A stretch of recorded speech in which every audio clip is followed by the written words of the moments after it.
I've been seeing some very interesting news stories lately coming out of China about young people, university graduates, being sent from the cities to go work on farms. And this is giving a lot of people the willies, because it reminds them of what happened during the Cultural Revolution, which I'm going to talk about more at the end of this video. But for now, let me read you one of these stories. As China's ailing economy increasingly faces headwinds, Chinese Communist Party leader Xi Jinping has again called on young Chinese to look for work in the countryside. The CCP's official media reported on May the 3rd, the eve of China's Youth Day, that Xi sent a letter to a group of volunteer teachers at a remote boarding school in the Xinjiang region. Xi allegedly said that, in quotes, there have been more and more young people in recent years going to rural or border areas to serve.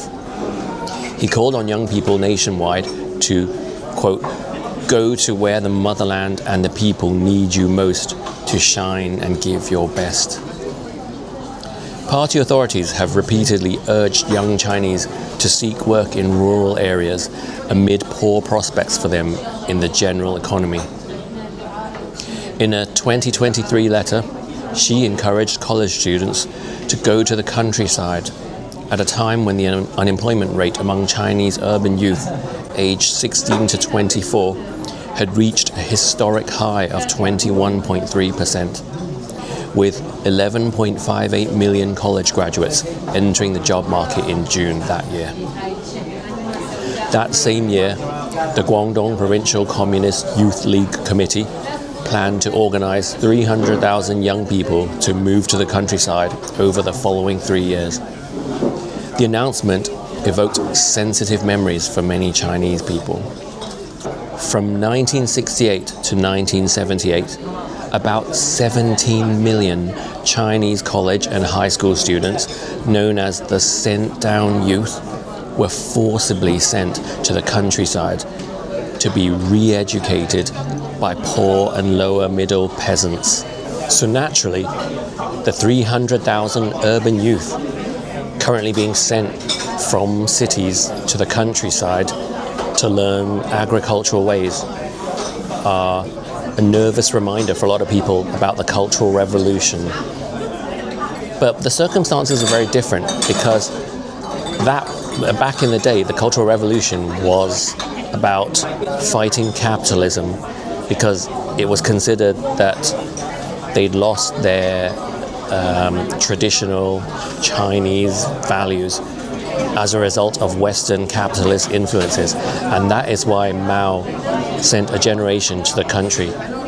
But in this instance, it's about a failing economy, it would seem. So as a Gen Xer, I was born in the middle of the Cultural Revolution in 1972. But by then, my mum had already relocated to Hong Kong from Guangdong province, where she was born. She was actually born in Zhongshan, which at the time was a little village, but is now a city, like so many other parts of China which rapidly urbanized in a short space of time. But I remember the first time I mentioned this in front of my family, I embarrassed myself by mispronouncing it. I called it Zhongshan, thinking it was Worm Mountain, but they said, no, it's not Zhongshan, it's Zhongshan. And I think Zhong is like middle mountain or clock mountain, I don't know. Which is it, or is it another Zhong? Let me know if you know. But before they corrected me, I kind of thought Zhongshan, Worm Mountain made sense. But I suppose Zhongshan, Middle Mountain or Clock Mountain makes more sense. But see, that's the problem with when you see a Chinese word written in English, because I had only ever seen it on my mum's passport, right? It doesn't tell you the tones. It's just got the syllables without the tones. And our language is entirely tonal. The meaning of the words is dependent on the tones. And I think my tones are not bad though, right? 我覺得我自己啲音唔錯，係咪啊？你話啦？啱唔啱？我講嘢啲音差唔多好似香港人係咪？不過我知道我啲 vocabulary 好渣，好似6歲細佬哥咁樣。When I speak, the tone is not bad like Hong Kong person, but the vocabulary like 6-year-old child. Anyway, sorry for the big digression. I was born in 1972 in the middle of the Cultural Revolution, and during that time, Mao sent 17 million youth from the cities to the countryside to be re-educated in agricultural ways. And at the time it was known as the sent down generation, but now they are referred to as the lost generation. They are a generation of boomers, many of whom have now been reintegrated into cities, but they're known as the lost generation because they didn't get educated in urban ways during that time. But it's interesting though, isn't it? Because could you imagine our Western leaders sending university graduates en masse to work on farms to learn agriculture because of poor employment prospects? I can't imagine that. I mean, you could say that that's the situation we're in now, right? Employment prospects are terrible at the moment with the dawn of the AI revolution. But I can't see our leaders deciding that we should learn to farm instead. Even though agriculture is the backbone of a nation, right? I feel that in the West, there's a war on independent farming taking place. And, you know, we've all seen the protests that farmers have been holding. They've either been completely ignored by mainstream media or demonized, vilified. I certainly feel that in UK and Western Europe and North America, there is a push to corporatize farming and push out independent farmers and all of their expertise that they've developed over generations, that all that handed down knowledge is at risk of being lost. And even worse, there's a push towards lab-grown food, the experiment of lab-grown food, because they don't know what these foods are going to do to us, right? And do they care? I don't know. So in terms of China, once again sending university graduates to work on farms, there's something kind of admirable about it, right?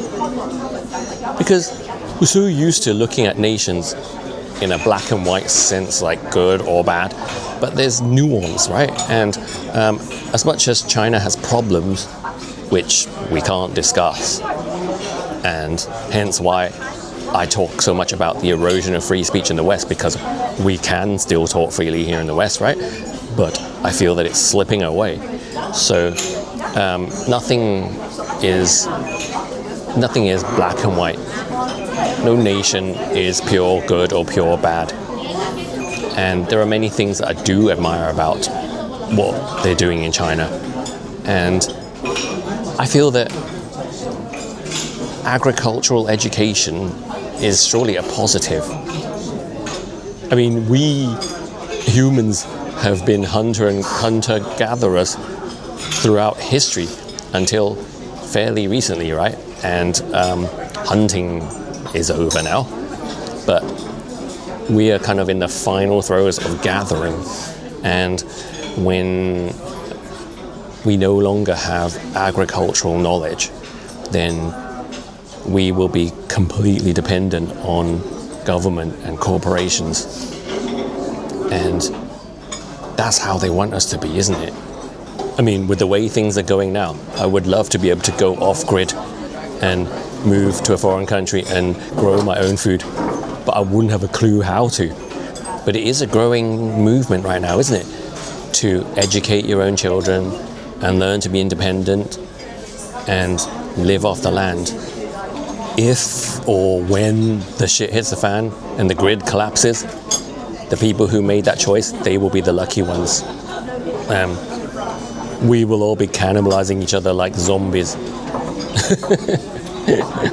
Yeah. So what are your thoughts on this? Any farmers out there listening to this? Or any university grads who wish they'd studied agriculture instead of some academic discipline that's going to be replaced by AI. And anyone old enough to remember the Cultural Revolution? Or did your parents tell you about it? Although my parents were of that generation, they've never talked about the past with me really. So I heard very little of it from them. And it's only later in life that I learned about it. Do let me have your comments. And thank you to everybody who comments, likes, shares, engages with my content. I appreciate it so much. And if you haven't already subscribed to my channel, please do so. Your support really makes a difference to me. Thank you.